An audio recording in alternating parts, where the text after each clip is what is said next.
뻑뻑한 고구마와 같은 답답한 입시 고민을 톡 쏘는 사이다처럼 시원하게 해결해 드리는 사이다 스쿨의 김프로입니다. 이 시간은 실제 상담 사례를 통해서 입시 고민을 한 방에 날려드리는 톡 쏘는 Q&A 세 번째 시간인데요. 개인 정보를 위해 이름만 가명으로 처리한 점 양해 바랄게요. 자, 고민 사연 읽어드리겠습니다. 선생님, 저는 청주시 S여고 2학년 송혜교입니다. 2학기 중간고사가 끝났는데 기말고사까지 예측을 한다면 국수형과 기준으로 내신이 대략 3.5등급 정도 나옵니다. 근데 모의고사는 국수형과 평균 2점 중반이 나옵니다. 학생부 종합전형을 생각해봤지만 신소재 공학적으로 비교과 관리는 거의 못했어요. 인서울은 하고 싶은데 제 내신으로 수시 가능할까요? 아니면 수시 포기하고 정시로 도전을 할까요? 인서울로 서울과기대 신소재 공학과를 가고 싶어요. 자, 이런 사연이네요. 혜교야, 쌤이 결론부터 말할게. 우리 수시도 노리고 그 다음에 정시도 한번 노려보자. 이게 뭔 말이냐? 한번 잘 들어봐. 수시는 교과, 학종, 논술이 있지? 근데 너는 내신도 부족하고 비교과 관리도 안 돼 있지. 자, 그러면 학종과 교과 전형은 힘들 거라고 생각을 하잖아. 그러면 논술인데 논술 전형은 수학 또는 과학에서 모의고사 점수로 최소 2등급 이상은 되어야 한 번쯤 베팅을 할 만해. 근데 논술은 경쟁률이 어마무시하고 개쩔어. 자, 너의 현재 상태를 한번 스캔을 한번 떠보자. 너는 국수형과 내신 3.5등급이고 모의고사 점수는 2점대 중반이야.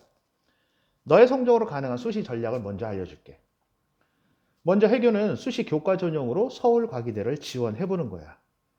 근데 쌤이 이렇게 말하면 아마도 해교가 쌤, 제 내신으로 어떻게 그런 대학을 지원해요? 서울과기대 작년 기준으로 신소재 공학 70% 컷이 2.4등급인데요? 이렇게 말을 할 것 같아. 자, 지금부터 쌤의 사이다 답변을 한번 잘 들어봐.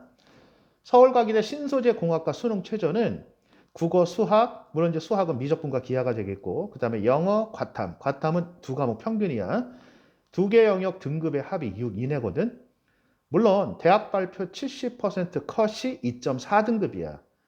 그런데 그건 대학에서 발표한 합격자 평균 등급이고 최저 컷은 3.54등급도 있단 말이야.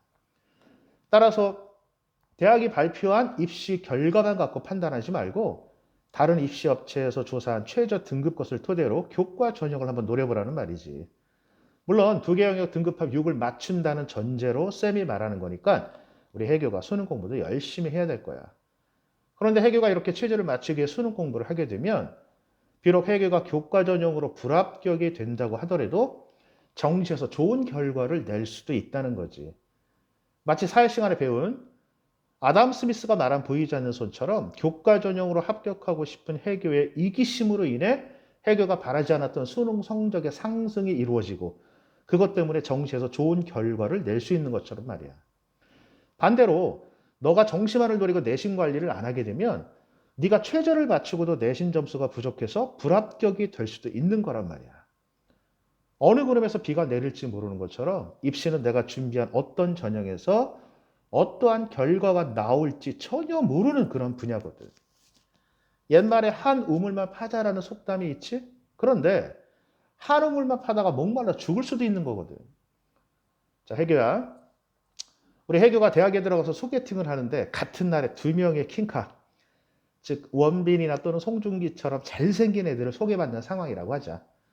만약 그런 상황이라면 해교는 둘 중에 한 명은 분명히 포기할 것 같아. 날짜가 겹치니까. 근데 만약에 쌤이 해교 상황이라면 둘 다 포기를 안 할 것 같아. 소개팅 날짜를 변경해서라도 오늘은 원빈과 소개팅하고 내일은 송중기하고 소개팅을 하는 거지. 따라서 내신이 안 좋다고 수시를 포기하고 정시만을 노리는 거는 너무나도 위험한 전략이라고 생각해. 입시는 다양한 경우의 수를 노리고 접근을 하는 게임과도 같은 거거든. 우리 해교가 내신이 안 좋다고 해서 수시를 포기하고 정시만을 노리는 전략은 경우의 수를 한 가지만 고려하고 도전하는 것과 똑같아. 너무 위험해. 한쪽 문이 닫히면 다른 한쪽 문이 열리는 것처럼 인생은 그런 거거든.